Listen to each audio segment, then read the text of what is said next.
할렐루야. 아멘. 우리 옆 사람을 바라보면서 인사할 때 누룩을 조심합시다 한번 하고 인사하겠습니다. 누룩을 조심합시다. 네, 감사합니다. 오늘 본문은 이제 마태복음 16장인데요. 16장 말씀이 오기까지 예수님이 하셨던 일은 무리들을 향해서 자신이 누구인지를 여기까지 알렸어요. 근데 보통 16장은 전환점이라고도 말을 해요. 그래서 이제 16장부터는 예수님이 앞으로 다가올 십자가의 예기론과 고난을 얘기를 하시면서 지금까지 어떤 무리들을 향해서 집중해 포커스를 두었다면 이제는 그 내적인 어떤 제자들을 향해서 집중하는 또 말씀이 시작되어지는 장이기도 합니다. 그래서 오늘 제목이 뭐냐면 바리새인과 사두개인들의 누룩을 주의하라는 얘기인데 이 배경을 또 조금 보게 되면 일단 바리새인과 사두개인들의 누룩을 주의하라고 했는데 예수님이 도대체 이 누룩을 주의하는데 뭐를 주의하라고 했을까 하면 바리새인과 사두개인들의 특징들은 뭐예요? 늘 어떤 외식이고 어떤 형식이고 또 이기주의고 어떤 세속적인 면들을 가지고 있기 때문에 그런 부분들을 조심하라고 얘기를 하고 있어요. 근데 그냥 어떻게 보면 저도 이게 제 생각으로 또 바라보게 되면 사실 그것이 하나님과의 관계에서는 분명히 그런 것들을 또 버려야 하는 부분이지만 우리가 어떤 인간적인 나를 훈련시키기 위해서는 또 이런 부분도 중요하다고 생각을 합니다. 그러나 성경은 늘 나의 생각이 중요한 것이 아니라 예수님이 무엇을 말하는가가 중요하잖아요. 그래서 오늘날 나에게 그렇다면 누룩이 뭔가를 한번 생각을 했으면 좋겠습니다. 그래서 지금 예수님은 이런 바리새인과 사두개인의 그 6절을 통해서 누룩을 조심하라고 했는데 이 제자들은 그 말씀을 어떻게 받아들였냐면 그 전에 어떤 사건이 있었어요? 오병이어와 칠병이어 사건이 있다 보니까 이들은 관심은 뭐냐면 지금 떡에 대해서 생각을 하고 있었거든요. 그러니까 11절에서도 뭐라고 했냐면 왜 너희는 이 떡에 대해서 관한 것이 아닌지를 알지 못하느냐 오직 바리새인과 사두개인의 누룩을 주의하라 했는데 왜 너희들은 아직도 그거에 대해서 생각을 하느냐. 사실 예수님의 제자들 뿐만이 아니라 오늘날 육신을 가진 저희도 그래요. 늘 하나님의 말씀을 듣는다고 하면서도 하나님의 말씀에 어떤 복이 하나님이 주신 은혜가 뭔가를 생각을 할 때 그 말씀 자체를 받아들이는 것이 아니라 내 기준, 내가 바란 성공으로 그런 걸 받아들일 때가 많이 있다는 거죠. 그럼 예수님의 이 누룩을 주시는데 오늘날 우리가 이 시대를 살아가고 보면 바리새인과 사두개인의 누룩은 너무도 많아요. 오늘날 그냥 육신적으로 딱 보면 뭐가 있을까요? 여름 같은 경우는 뭐를 조심해야 돼요? 음식이 상하니까 그걸 잘 관리를 해야 하는 그런 부분들이 있고 겨울 같은 경우는 추우니까 어떻게 돼요? 수도꼭지가 동파도 되니까 그런 것들을 주의를 잘 해야 될 것이고 요즘엔 팬데믹 시대라고 해가지고 신문 보셨죠? 이제 팬데믹을 넘어서 트리플 데믹이 또 다시 온다고 합니다. 그래서 이런 것들을 관리를 잘 하셔서 조심해야 돼요. 근데 우리들은 어떤 이런 부분을 듣자고 하는 것이 아니라 사실 우리는 예수님을 믿는 사람으로서 영적인 것들을 조심해야 하는데 그렇다면 아까 말대로 우리는 이런 부분이 아니라 우리가 정말 조심해야 할 누룩들은 뭘까? 당연히 또 이 누룩이 뭔가를 통해서 오늘은 뭐 초점이 여러 가지도 있겠지만 누룩이 뭔가를 통해서 나에게 주의할 것이 뭔가를 통해서 함께 말씀을 살펴보고 또 은혜를 나누기 원합니다. 우리 첫 번째로는 우리 1절을 먼저 같이 한번 읽어볼까요? 시작. 바리새인과 사두개인들이 와서 예수를 시험하여 하늘로부터 오는 표적 보이기를 청하니. 이 바리새인과 사두개인들이 와서 사실 바리새인과 사두개인들의 가장 큰 차이점은 뭐였을까요? 이들의 이념 사상에는 항상 얘기를 하는 것 같은데 바리새인들은 부활이 있다 없다, 사두개인들은 부활이 있다. 이 관점을 가지고 사실 그렇게 하는 사람들이거든요. 그런데 지금 이들이 완전히 신학 사상이 뭐고 관념이 다른데 지금 예수님을 하나 끌어내기 위해서 어떻게 해요? 하나의 협력을 이뤄버린 거예요.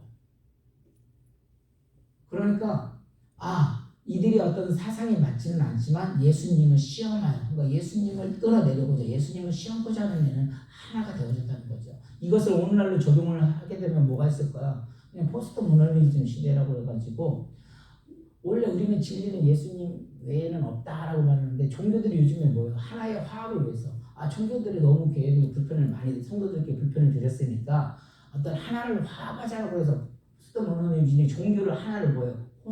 하나로 통일시키려고 하는 어떤 화해의 취지를 가지고 그렇게 나아가는 모습들이 있거든요. 근데 사실 기독교는 그렇게 되어지는 것이 아니잖아요. 자, 다시 말씀을 드리면 지금 첫 번째 말하는 건 뭐냐면 우리가 이렇게 아까 말한 예수님을 자꾸 끌어내려고 하는 어떤 정죄하려고 하는 마음의 누룩을 조심해야 된다는 거죠. 이 사도계인들의 마음들.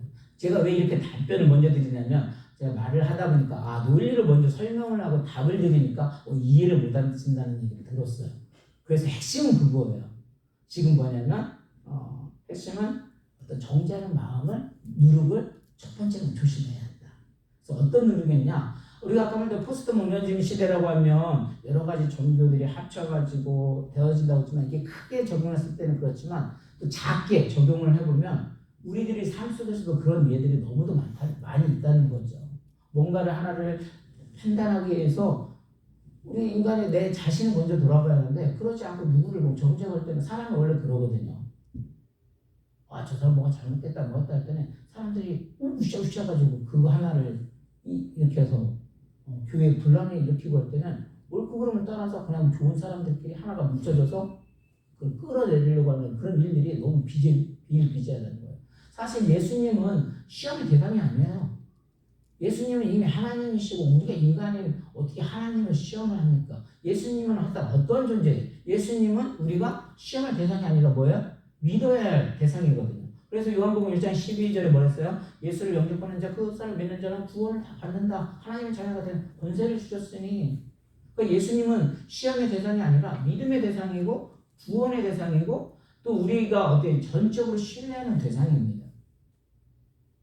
근데 나하고 맞지 않는다 그래서 교회 갔더니 거의 요즘은 교회들이 너무 사업적이다. 교회도 돈이 없으면 안 된다. 비즈니스 이런 시각을 바라면서 교회를 비판하고 세상 사람들이 요즘에 기독교 역할을 잘 감당을 못한다고 해서 우리의 책임이지만 그거를 또 정죄하는 부분도 사실 이런 부분에서도 우리는 주의를 해야 할 필요가 있는 거죠. 그래서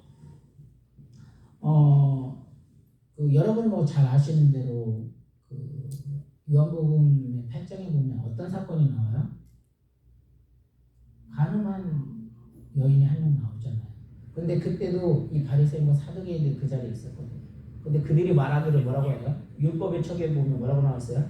가늠하는 자는 돌로 쳐 죽이라고 나와 있어요. 그러니까 그들이 옳은 진리를 말을 하면서 그들을 죽여야 한다고 하면서 자기들이 뭐야? 사람을 미워하되 죄는 미워하지 말라는데 사람도 미워하고 죄도 미워하면서 같이 그런 것들이 이렇게 형성되어지는, 이렇게 부풀어 오르는 그런 모습들. 그러니까 죄의 속성들이 이런 누룩의 모습과 너무 흡사한 부분들이 많이 있거든요.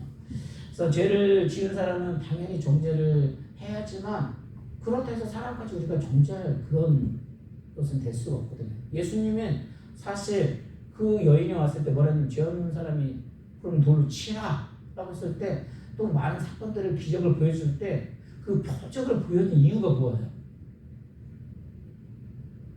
그들을 긍휼히 여기고 그들을 살려주기 위함이었거든요. 그런데 이 사두개인들과 바리새인들은 예수님을 시험한다는 그 마음속에는 뭐가 있었어요? 그 표적을 통해서 정말 내가 믿음을 더 잘 믿고자 그 표적을 보여달라는 것이 아니에요. 정말 예수님을 더 따르고자 예수님이 보여준 표적을 믿고 더 열심히 따르겠습니다. 그런 마음으로 한 게 아니에요. 예수님을 시험하고자, 예수님을 정죄하고자 그런 마음으로 했던 겁니다. 그래서 교회에서는 이 말씀을 묵상을 하면서도 항상 우리들이 남을 판단하기 전에 일단 하나님과 나와의 관계를 보는 부분이 중요하다고 생각이 되어지고요. 그리고 아까 말씀대로 어떤 강간에 대해서 그게 분명히 칭찬받을 일도 아니죠. 당연히 정죄의 대상이 되겠지만 그거 역시도 우리가 조심할 부분이고 오늘 보면 뉴스를 보니까 부모님들이 이렇게 아이들을 낳지 못해가지고 아이들을 또 양육 이렇게 입양을 해가지고 키우시는 그런 훌륭한 부분들이 있더라고요. 근데 또 가끔가다 그렇게 키우다가도 어떻게 돼요? 그 아이를 학대를 해서 죽이는 사건들이 뉴스 보도에 가끔 나와요. 충격적이기도 한데 이런 모습들을 봤을 때 그 취지는 뭐였을 것 같아요, 여러분이 보기에는? 아까 어떤 사랑으로 처음에 시작이 되었습니다. 어떤 아이가 이제 말을 안 듣다 보니까 잘못해서 죽인 건지 뭔지 모르겠는데 이 댓글들이 보면 어마어마한 이 비난의 화살들이 너무 쏟아지고 있어요. 그래서 어쩌면 이렇게 바리새인과 사두개인들이 어쩌면 이런 누룩들이 오늘날 내가 더 범할 수도 있겠다. 아니면 또 목회자로서 또 하나님과 어떤 관계 속에서 아까 말대로 그런 부분을 채워졌지만 어쩌면 나의 이런 형식적인 부분 때문에 다른 사람을 또 판단할 수 있는 그런 누룩이 나에게도 있을 수 있겠다라는 생각이 들어갑니다. 그래서 오늘 말씀에서도 뭐라 했냐면 예수님께서 이 바리새인과 사두개인들의 그 누룩을 보고 시험에서 하다 보니까 어떻게 됐어요? 예수님이 그 자리를 떠나시게 됩니다.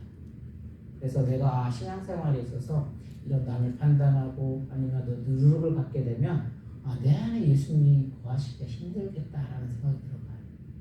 그래서 저와 여러분들은 각자의 어떤 누룩은 다 다를 거예요. 그러나 오늘은 어떤 제가 이 관점으로 바랐다면 바리새인과 사두개인의 이런 누룩, 어떤 정죄하는 그런 누룩들을 제거하셔서 예수님을 내 마음에서 떠나보내는 일이 없기를 주님의 이름으로 간절히 축원합니다. 우리 계속해서 봅니다. 우리 8절과 10절을 한번 보겠습니다. 있습니다. 시작. 예수께서 아시고 이르시되 믿음이 작은 자들아 어찌 떡이 없으므로 서로 논의하느냐 너희가 아직도 깨닫지 못하느냐 떡 5개로 5,000명을 먹이고 주는 것이 몇 바구니며 떡 7개로 4,000명을 먹이고 주는 것이 몇 방줄이었는지를 기억하지 못하느냐. 아멘. 그러니까 어떤 노력이냐면 이게 어떤 보면은 지금 아까 말대로 그 바리새인과 사두개인들이 예수님에게 그 표적을 계속 요구를 하잖아요. 그러니까 예수님은 뭐라고 했어요? 너희들에게 보여줄 표적이 그냥 요나의 그 기적밖에 없다. 그래서 3일 만에 부활하실 그 사건을 우리는 다 알고 있잖아요. 그걸 보여줄 사건밖에 없다고 얘기하면서 그들을 그냥 떠나버리셨어요. 떠나다 보니까 이 제자들이 그 떡을 가져오는 것들을 잊어버린 거예요. 이해되셨어요? 그러니까 이제 여기서 뭐라 하냐면 예수께서 그걸 아시고 이르시되 믿음이 적은 자들아 어찌 예수님이 지금도 이 누룩을 주시면 하는 게 너희들이 말하는 그 떡이 아니었는데 왜 그거 가지고 논의하느냐. 왜 이들이 논의했을까요? 예수님 지금 영적인 말씀을 하는데 내 생각은 뭐가 있어요? 떡에 대해서 육신의 생각으로만 가득 차 있으니까 어떻게 들리는 거예요? 그 예수님의 어떤 진짜 영적인 그 말씀을 들리지 아니하고 내 생각으로 그 말씀을 듣는 거예요. 그래서 저도 가끔 아내가 하는 소리가 뭐냐면 보통 남자들 아니면 저한테 하는 소리가 왜 자기가 듣고 싶은 소리만 듣느냐 이거예요. 근데 그 듣고 싶은 소리 어쨌든 제가 심리를 잘 모르거든요. 약간 제가 일중심이고 어떤 그런 중심이다 보니까. 근데 그 속에 뭐가 있냐면 왜 당신이 내가 말하는 본질은 이건데 당신이 생각한 대로 그 말을 제 해석에서 그냥 들어버리고 그걸 그렇게 일을 진행하느냐 이거죠. 그러니까 지금 제자들은 아까 예수님이 오셔가지고 그들 때문에 떠났는데 지금 이들은 오직 지금 5병이요 7병이요 그 사건을만 머릿속에 있다 보니까 떡을 안 가져왔는데 그러고 있다 보니까 예수님이 지금 무릎을 조심하라는데 이 떡을 조심하라. 떡을 왜 안 가져왔냐 이 생각을 하고 있는 거예요. 그래서 제자들이나 우리들도 아까 말대로 육신을 가지고 있기 때문에 물질 문제는 어떻게 보면 중요할 수 있어요. 그리고 그렇기 때문에 제가 그 물질을 초월하라고 말하지는 않겠습니다. 왜냐하면 어떤 사역을 통해서 뭐라 보면 오늘날의 사람들의 판단이 진짜 어떤 목회자를 판단할 때도 그냥 대형 교회, 큰 교회는 이게 대우가 달라요. 교회 회장을 하고 있어도 물론 제 마음일 수 있어요. 제 뭔가 아니면 제가 교회가 작아서 주눅이 들어서 그럴 수도 있고 이 부분도 저에 대한 어떤 문제일 수도 있죠. 근데 사람이 평가를 하는데 어떤 느낌이 들어가냐면 어떤 사람이 어떤 큰 교회다 아니면 부자다 그러면 그거 이꼬로 그 사람의 가치가 인격이 다 올라가는 거예요. 그렇게 바라봐주는 거예요. 왠지 교회가 작고 물질이 없으면 내 모습이 같이 계속 초라해지는 그런 느낌이 들어갈 때가 사회생활을 하다 보면 너무 많이 들어갈 때가 있어요. 그래서 오늘 말씀에 나오는 그 제자들도 지금 우리들이 보면 원래 이 5병이나 7병이를 예수님이 보여주신 그 기적의 포인트는 뭐가 있을 거라고 생각을 하십니까? 사실 하나님의 국률하심을 보고 그들의 필요함을 채워주기 위함이었고 긍휼을 베풀어주기 위함이었고 하나님이 공급하심을 보여주기 위함이었을 거예요. 근데 이들이 지금 그 하나님이 보여주는 그 공급함을 믿지 못하고 오히려 그 물질 문제에 매이게 되는 모습을 보게 됩니다. 그러니까 예수님이 무슨 영적인 말씀을 하더라도 내 생각에 꽉 잡혀 있다 보니까 그냥 자기 중심으로 해서 그 말씀을 해석을 해버리는 거예요. 근데 더 심각한 건 뭐냐면 물질로 문제로 인해서 예수님을 따르지 못하는 경우들이 있다는 거죠. 그러니까 우리들이 아까 말대로 이 신앙생활을 하는 거는 영적인 생활을 위해서 교회에 나오고 또 신앙생활을 하는 건데 그 물질에 매여서 아니면 어떤 기본 생활이 안 된다고 해서 이 사역을 놓아버리고 아니 이 사역을 따라가기가 힘든 경우가 있다는 거죠. 그래서 하나님은 뭐라냐면 재물과 하나님은 겸할 수 없다고 말씀을 하셨거든요. 그러니까 이게 사역을 하다 보면 늘 물질 문제에서 사실 안 부딪힐 수가 없어요. 보니까. 그래서 온전하게 그냥 하나의 예를 들면 11조를 하게 되면 복을 받는다라는 얘기를 하잖아요. 근데 그 11조에서 복을 받는다는 개념, 어떤 11조가 정의하는 바는 뭘까요? 정말 11조를 하면 하나님이 채우시는 거고 시험 하나 보려고 하는데 그런 개념에서 그 11조의 정의가 뭐예요? 원래 11조는 그냥 10분의 1을 하나님 앞에 드리는 거잖아요. 그러니까 모든 것은 하나님으로부터 왔는데 그것은 뭐예요? 하나님의 것을 인정하고 10분의 1만 드려도 다 드린 것을 인정한다는 거죠.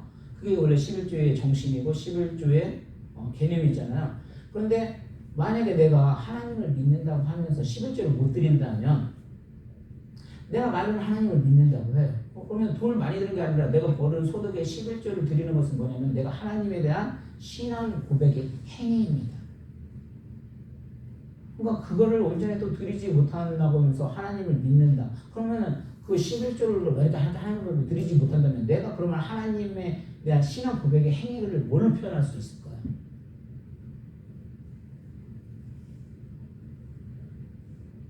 그래서 우리가 이 세상을 그래서 육신을 가지고 있기 때문에 물질은 절대 무시할 수는 없어요. 그리고 또 물질을 등한시한다. 제가 말하는 게 그게 아니에요. 그리고 예수님도 이 땅에 육신을 쓰고 오셨고 또 하나님 역시 창조로 인해서 물질 세계도 하나님이 창조해 주신 겁니다. 또 하나님의 나라를 우리가 확장을 하고 일들을 감당하려면 어떤 선교를 하고 하나님의 나라를 확장하려면 물질의 복도 당연히 있어야 되죠. 그래서 하지만 그 물질이 하나님을 대신하고 또 물질의 생애 목표가 된다면 그것이 일반의 악의 뿌리가 된다는 말씀이에요. 그러니까 다시 말하면 오늘 말씀에서도 예수님의 제자들조차도 예수님의 영적 교훈에 대해서 관심을 갖기보다는 뭐의 문제? 떡의 문제, 또 먹고 사는 문제에 매여 있었습니다. 그래서 예수님께서 바리새인과 사두개인들의 누룩을 조심하라 했는데 영적인 의미를 생각하는데 그들의 해석으로 그들의 관점으로 그 육신에 대한 것만 생각을 하고 있습니다. 그것이 안 되었기 때문에 지금 오병이어 7병 같은 기적을 통해서 우리의 필요를 충분히 하나님은 채워주시기 때문에 거기에 걱정하지 말라고 하는데 우리는 걱정할 수밖에 없는 거예요. 그래서 그 잠언서 30장 7절 9절에 보면 어떤 말씀이 있냐면 이제 여러분이 잘 아시는 아굴라라는 사람이 물질에 대한 기도를 드려요. 근데 그때 기도를 드리는데 뭐라고 기도를 드리냐면 내가 두 가지를 주께 구하였으면서 내가 죽기 전에 내게 거절하지 마옵소서. 곧 헛된 것과 거짓말을 내게서 멀리하옵시며 나를 가난하게도 마옵시고 부하게도 마옵시고 오직 필요한 양식으로 나를 먹이시옵소서. 혹 내가 배불러서 하나님을 모른다 여호와가 누구냐 할까 하며 혹 내가 가난에 도둑질하고 내 하나님의 이름을 욕되게 할까 두려움이니다. 물질의 위험성이 어떤 것인지 이 아굴의 기도에 대해 읽어보면 정확하게 잘 나와 있어요. 그래서 사람의 마음은 기본적으로 물질이 많으면 부한 심령이 돼서 주님을 가까이 하지 않게 될 가능성이 크게 되고, 또 일용할 양식이 없을 정도로 너무 가난하게 되면 남의 양식을 훔쳐 죄짓는 도적이 될 가능성이 큽니다. 그래서 아굴은 너무나 겸손하고 정직하게 이 일용할 양식을 구하는 거죠. 이 상태가 주님을 떠나지도 아니하고 도적이 되지도 아니하는 가장 균형이 나던 물질의 상태를 말을 해주고 있어요. 근데 아까 말씀드린 대로 이런 변헌신학이나 어떤 세속주의 신학 아니면 기복주의 신학의 목사님들은 이 물질을 통해서 뭐 11조를 통해서 이걸 해야만 복을 받는다 이렇게 또 하시는데, 사실 그런 부분보다 이 물질의 개념이 어떻게 쓰여지는가, 아니면 그 물질이 나의 가족만을 위해서 쓰여지는가, 아니면 내 주변과 이웃을 위해 쓰여지는가, 그게 어떻게 보면 더 핵심일 수도 있죠. 그래서 아브람 같은 경우도 정말 부자로 물질에 충만하고 또 하나님을 잘 섬겼지만, 사실 보면 아브람은 자신들만이 아니라 같이 먹고 챙겨야 할 사람들이 많이 있었던 거죠. 그래서 하나님이 오히려 그들에게 목을 통해서 그 물질이 가족들에게만 쓰여졌던 것이 아니라 그렇게 남을 위해서 어떤 같이 챙기는 부분에서 쓰여짐으로 말미암아 하나님께 영광을 돌린 모습을 보게 됩니다. 그래서 우리가 물질이라는 것도 나의 유익만을 위해서 사용을 하게 되면 그 물질로 인해서 또 하나님 앞으로 관계로 나아가지 못할 수 있겠다. 그러나 오히려 그것이 어떤 나의 어떤 물질로만 주어진다면 그건 땅에서 주어지는 어떤 축복이죠. 땅에서 주어지는 거지 하늘로서 온다는 복의 개념은 아닌 것 같습니다. 그래서 하늘로부터 내려온 물질은, 축복은 당연히 어디로 올려야 되는 거예요? 위로 온 곳을, 내가 아닌 다른 사람을 위해서 함께 쓰여져야 될 것입니다. 그래서 이 물질이라는 것은 진짜 물질의 복이라는 것은 어떤 나에게 아닌 또 하나님의 나라를 확장하는 일에 어떤 또 같이 하나님의 자녀를 살리는 길에 쓰여진다면, 저는 그것이 어떤 물질관에 있어서 우리의 또 세계관에서 더 확립되어지는 길이라고 생각이 되어집니다. 그리고 마지막으로 11절 12절도 한번 같이 읽어보겠습니다. 시작. 어찌 내가 말한 것이 떡의 반환이 아닌 줄을 깨닫지 못하느냐. 오직 바리새인과 사두개인들의 누룩을 주의하라 하시니, 그제서야 제자들이 떡의 누룩이 아니요 바리새인과 사두개인들의 교훈을 섬기라고 말씀한 줄을 깨달으니라. 아멘. 그러니까 그 누룩을 조심하라고 했었는데, 아까 처음에는 정죄하는 어떤 누룩이라고, 두 번째는 물질적인 누룩을 조심하라 했고, 세 번째는 어떤 누룩이라고 말을 하고 있어요? 예, 교훈은 어떤 교훈이야? 거짓 교훈을 삼가 주의라는 거예요. 그러니까 예수님 다시 한번 바리새인과 사두개인의 누룩을 주의하라고 말씀하셨습니다. 왜 그럴까요? 그만큼 거짓 교훈이 못 썼다는 거예요. 사람들이 이렇게 말은 정말 너무도 잘해요. 근데 그 말에 잘못 현혹되지 말라는 거예요. 초대교회 같은 경우 외부의 어떤 핍박의 어려움도 있었지만 실질적으로 더 무서운 적은 어디 있었을까요? 그 안에서 가르치는 거짓 교훈이 더 무서웠다는 거예요. 어떤 교훈이었어요? 영지주의와 율법주의. 다시 말해서 오늘날로 말하면 이단들. 그러니까 말은 너무도 그럴싸하고 하는데 행동들은 전혀 그렇지 않다는 거죠. 그리고 우리가 이단의 정의는 사실 그들도 보면요, 때로는 우리보다 더 거룩한 또 삶을 살려고도 말을 해요. 근데 아까 말한 대로 예수 그리스도의 복음에서 벗어나, 다시 말해서 그 예수 그리스도를 증거하는 것이 아니라 자기들 어떤 예수라고 하고 또 그 거짓의 맛을 들으면 논리적으로 더 이해가 더 잘 돼요. 그래서 처음 시작은 비슷한 건데 끝이 다르다는 것이 이단이라고 하는데, 오늘날도 마찬가지입니다. 우리가 어떤 그 말을 잘한다, 저 사람 정말 말 잘해서 그 말에 현혹되는 것이 아니라, 우리는 이런 것들을 구별을 할 수가 있었는데, 제가 한 가지 더 예를 들어드린다면,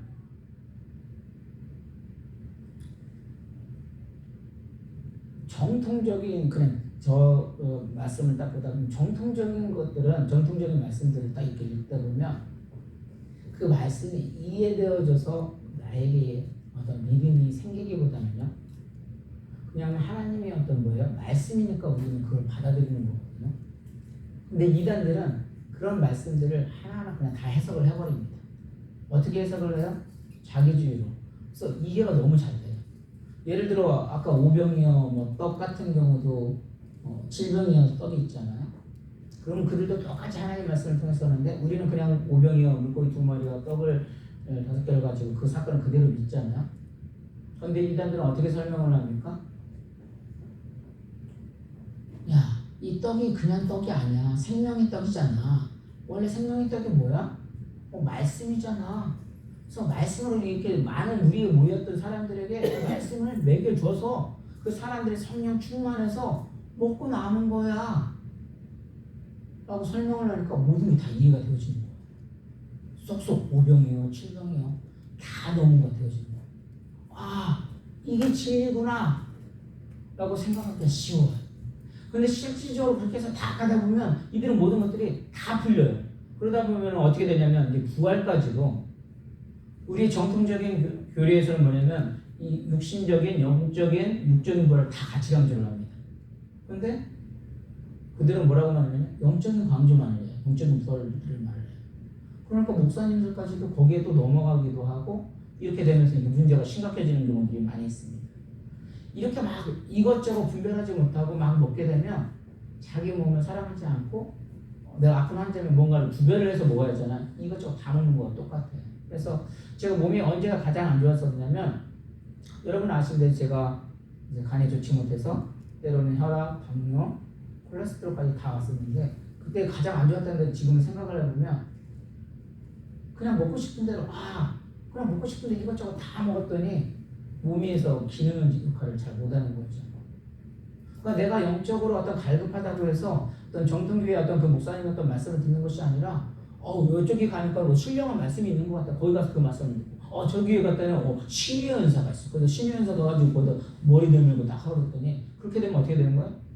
내 몸이 배고프다 해서 그거 이것저것 가리지 않고 다 먹게 되면 어떻게 될까요? 몸이 온전히 더 정신 건강해지나요? 몸이 더 망가지겠죠. 마찬가지로 이렇게